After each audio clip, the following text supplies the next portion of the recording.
मेरे मालिक हैं और तू मेरा बच्चा है। समष्टि अहंकार है शिव और व्यष्टि अहंकार है धनुष। समष्टि व्यष्टि का अर्थ जानते हो?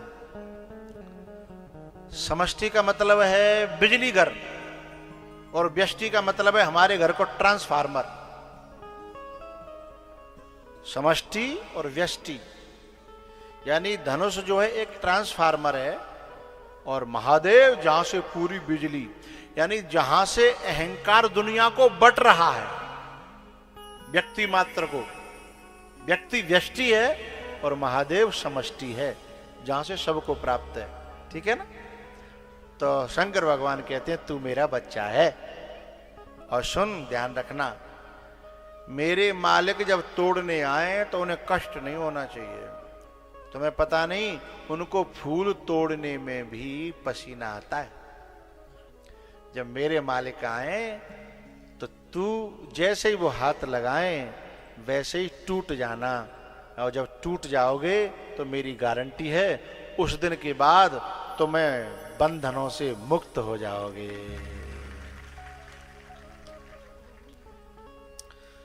बंधनों से तुम मुक्त हो जाओगे। तो राम जी आए भैया, शंकर भगवान को माथा नवाया, आज्ञा मांगी और जैसे ही धनुष की तरफ गए और हाथ लगायो तब तक तो वो दाढ़ से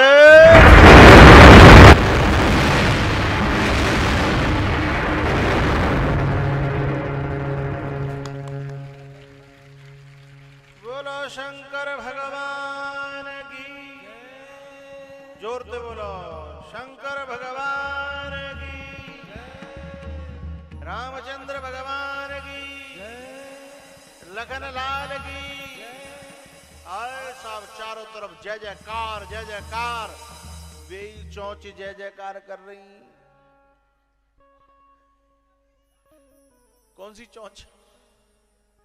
जो पहले चवर चवर कर रही कहीं, अब कछु राजीते कर रही, कछु गैर राजी कर रही। रघुनंदन फूले न समा, लगुन आई हरे हरे, लगुन आई मेरे अंगना रघु। आज माइक गला खा रहा है भाई।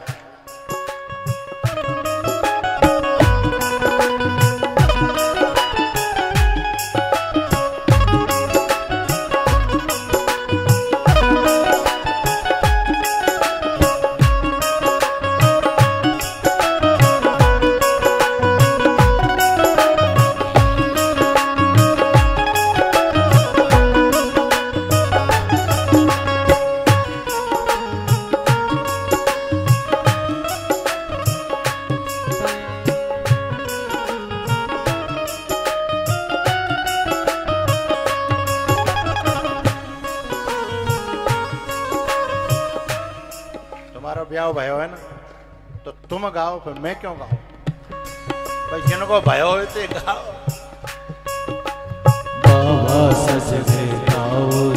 हरि बोल। तुम्हें नीचे गाने के लिए किसने कहा?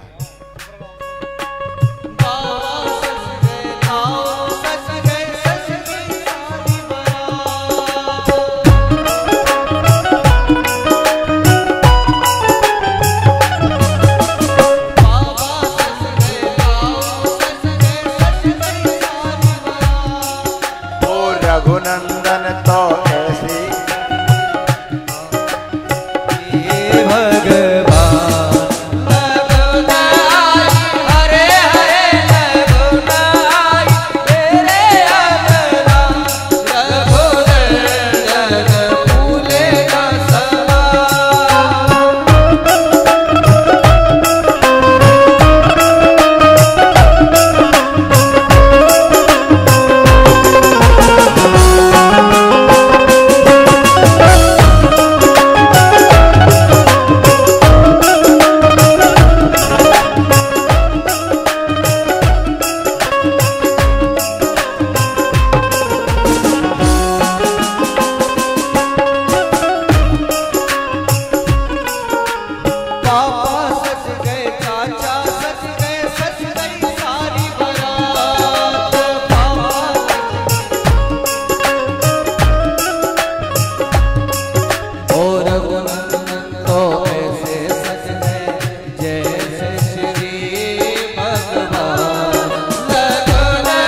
बात बताऊं, मैं पांडाल ऐसा लग रहा है जनकपुर बन गया हो, है कितना आनंद आ रहा है। हरि बोल।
हर ब्याह में पंडित जी ते घर भाई यूं ही कहता, जल्दी करो पंडित जी, जल्दी करो पंडित जी, जल्दी करो। तो मैं जल्दी कर दी। हरि बोल।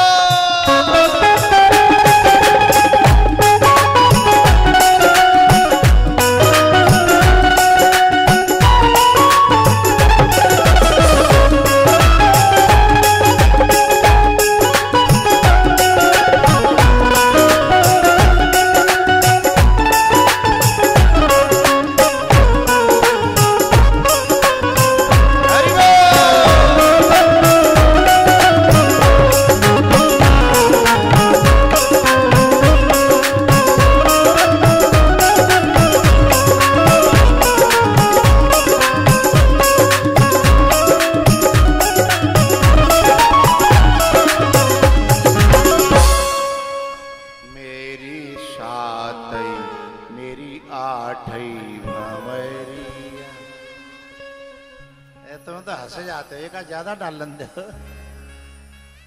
हैं। अच्छा, कभी ज्यादा पढ़ती नहीं है, कभी कभी गिनती भूल जाते हैं पंडित जी, और ज्यादा डज जाए तो क्या कहते हैं, कोई बात ना, और पक्का है वो, और पक्का है वो। और चाहे भले ही 2 साल पीछे हैं हमारे धर्मेंद्र और शिवराज के पास पहुंच जाए, साहब हमें तो लिखा पढ़ी करो, अलग अलग होना है। मेरी साथई भंवरिया रे रहा विवाह चापया धीना, रहा विवाह चापया धीना। सीता जी माला लेकर के आई, अब राम जी सीधे अकड़ के खड़े हैं, माला डरे तो कैसे डरे।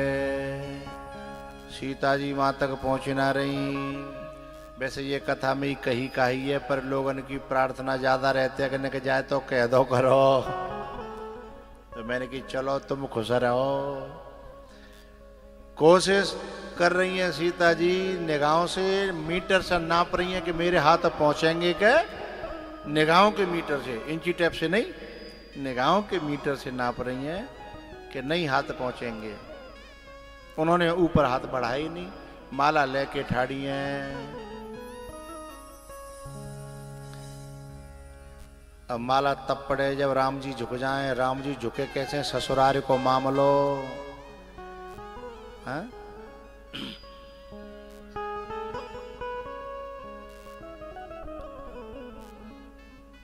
सब लोग इंतजार कर रहे हैं कि राम जी झुक जाएं, माला पड़ जाए, पर माला पड़ नहीं रही। सीता जी की मैया बड़ी परेशान है, सोच रही हैं कि ये लंबी दाढ़ी बाबा विश्वामित्र ने कह दे अपने चेलाते कहने के मुंडी नीची कर ले कचू घटे रोए, झंझट कटे, ब्याह है जाए, अपने घर पहुंचे जल्दी टाइम थे।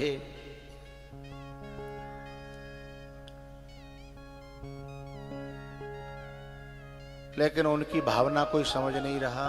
बड़े बड़े विद्वानों की सभा है। ये झुके जाओ कौशल्या जी के लाल, लली मेरी छोटी सी, झुक जाओ दशरथ जी के लाल, लली मेरी छोटी सी, झुक जाओ कौशल्या जी के लाल। पता है प्रार्थना का कोई असर राम जी पे नहीं हुआ। राम जी पे असर क्यों नहीं हुआ? राम जी कह रहे थे ससुराल को मामलो नहीं होता तो झुक जाते, एक बार नहीं 10 बार झुक जाते, पर यहां कैसे झुक जाएं? भैया सुनैना ने सीता जी की माता जी ने अपने मंत्री से कही, ने जाके राम जी से तुम ही प्रार्थना कर लो। मंत्री बोले हम बेटी वाले हैं, हम कैसे जाके कहें मेहमान थे कि तुम मुंडी नीची करो ससुराल में, ये तो अपने नियम के ही विरुद्ध। तो बोले आप प्रार्थना न कर पाओ तो ने आगे चले जाओ। उनके जो गुरुजी बैठे हैं दाढ़ी वाले, बिनते कहो। मंत्री जी बोले जा रहे हैं। गुरुजी के पास गए। गुरुजी सब लोग परेशान है, दर्शन करवे के लिए माला को। आपने थोड़ी सी इशारा कर दो, चेला ने मुंडी नीची कर लेंगे, आपकी आज्ञा का बहाना हो जाएगा। गुरुजी ने कहा सुनो भाई, हम संत हैं, हम ठहरे महात्मा लोग, हमने एक छोटा सा काम करा दिया। जो काम कोई किसी भी कीमत पर नहीं हो पा रहा था धनुष तोड़ने का, वो हमने करा दिया। अब पूरे ब्याह की जिम्मेदारी थोड़ी ली, हमने ठेकेदारी थोड़ी ली है। और बिचौलिया को इतना ही कराना चाहिए, बेटी वाले को और बेटा वाले को मिला दे, फिर तुम जानो तुम्हारो। और ज्यादा ठेकेदारी बिचौलिया लेगो तो फिर हेलमेट पहन के रखे। हर बात की ठेकेदारी ले लेते ना कुछ लोग, चिंता मत कर हमें बैठे हो, जिम्मेदारी मेरी है, हैं? जब बिचौलिया को ये तक पता नहीं होता कि छोरा का गुल खिला रहे है, कहां ठेकन पे जा रहे हो तो जिम्मेदारी ले रहे हो। छोरी के जन कितने फेसबुक और वो जन इंस्टाग्राम चल रहे हैं तो भी बिचौलिया जिम्मेदारी ले रहे है। तो कब दिन बिना हेलमेट के चलेगो तो बाद में क्या होगो?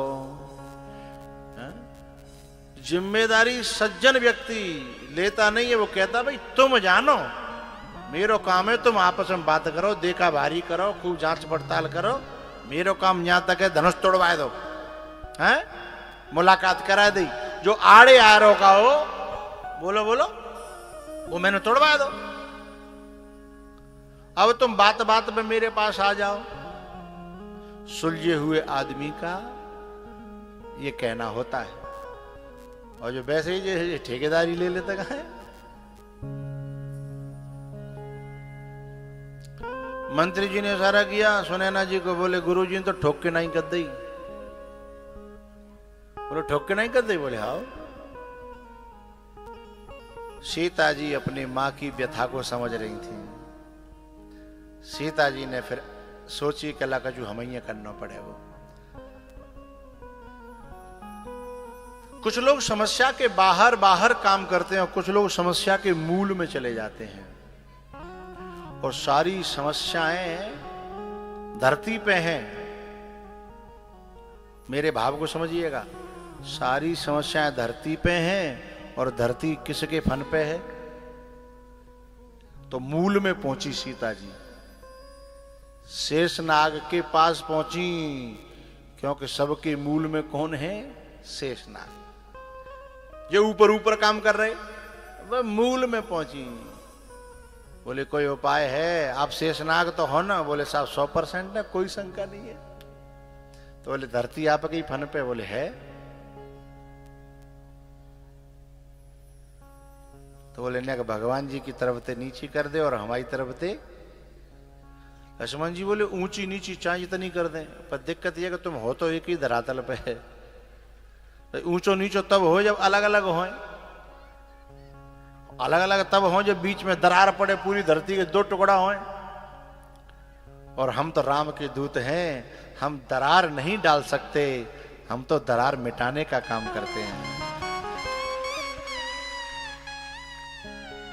तो मिटाओ ना, ये दरार पड़ी है हमारे बीच में, मिटाओ जा दरार है। बोले अभी मिटाते हैं। समझे लखन दोन की करुणा, गिरे जाए रघुबर के चरना, गिरे जाए रघुबर के चरना, मुस्कामे दीन दया। मुस्कुरा गए राम जी। लाला बड़ा चालाक है तू, अभी तो जानकी घर तक पहुंची नहीं है, अभी से अपना बना लिया। समझदार वही है जो सरकार आने वाली हो उससे पहले से ही सेटिंग कर ले। समझ में आ गई ना? सरकार वही है जो आने वाली हो, है बस भाई के जहाँ मिठाई को डिब्बा लेके, डिब्बा में मिठाई हो चाहे कुछ और हो वो अलग बात है, डिब्बा ऊपर से मिठाई का होता है, भीतर मिठाई है कि खटाई है, वो तो जब खोलेगा वो जान लेगा। लेकर के पहुंच जाते हैं, पहले से ही सेटिंग बना लेते हैं, पहले से ही अपना प्रसाद पहुंचा देते हैं। राम जी समझ गए।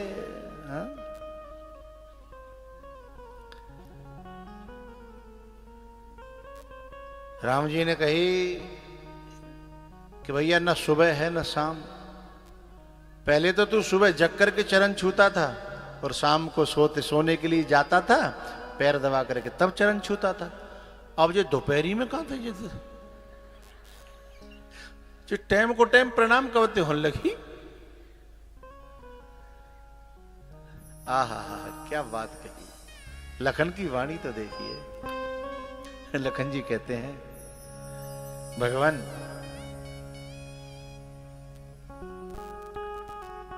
जिस समय प्रणाम करने से माता जानकी की कृपा हो जाए, जिनकी कृपा से निर्मल मति मिलती है, जासु कृपा निर्मल मति पावं, ताके जुगपद कमल मनावं।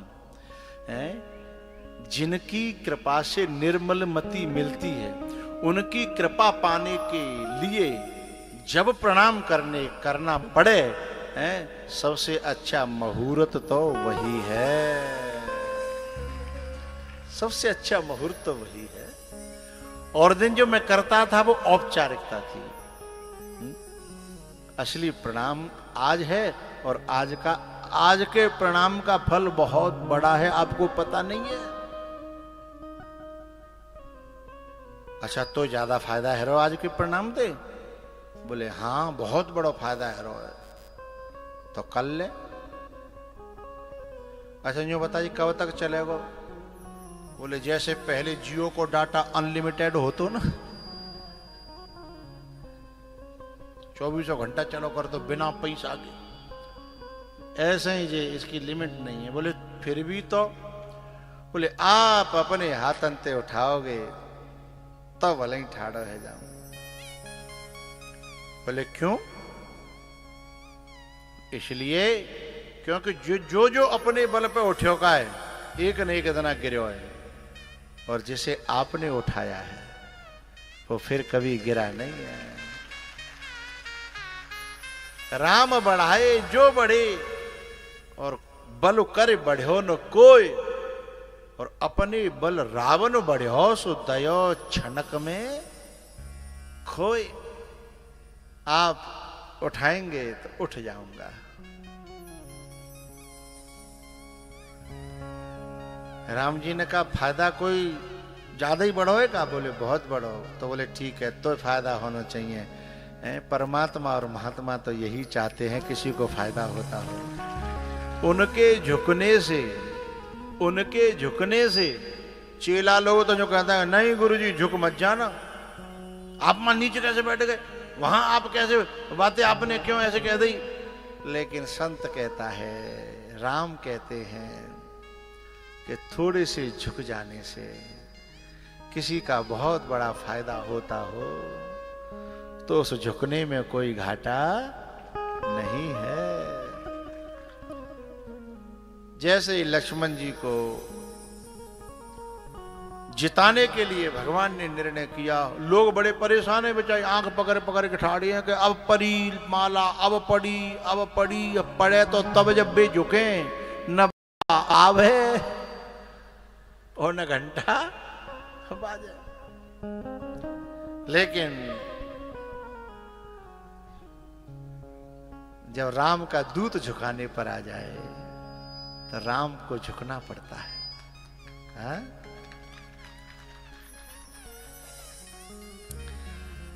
गाली को प्रणाम समझना पड़ता है, गाली को प्रणाम समझना पड़ता है, मैखानों को धाम समझना पड़ता है।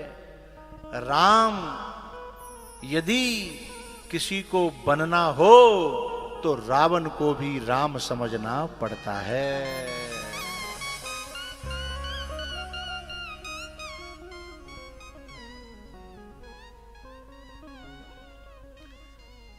सब लोग तैयार हैं, पलक झपक नहीं रहे हैं, बहुत देर हो गई। तब जो है राम जी जो है लखन को उठाने के लिए झुकने को तैयार भये। सीता जी पहले ही तैयार थी, और जैसे ही नीचे को झुके सोई गले में झट से माला। जोरदार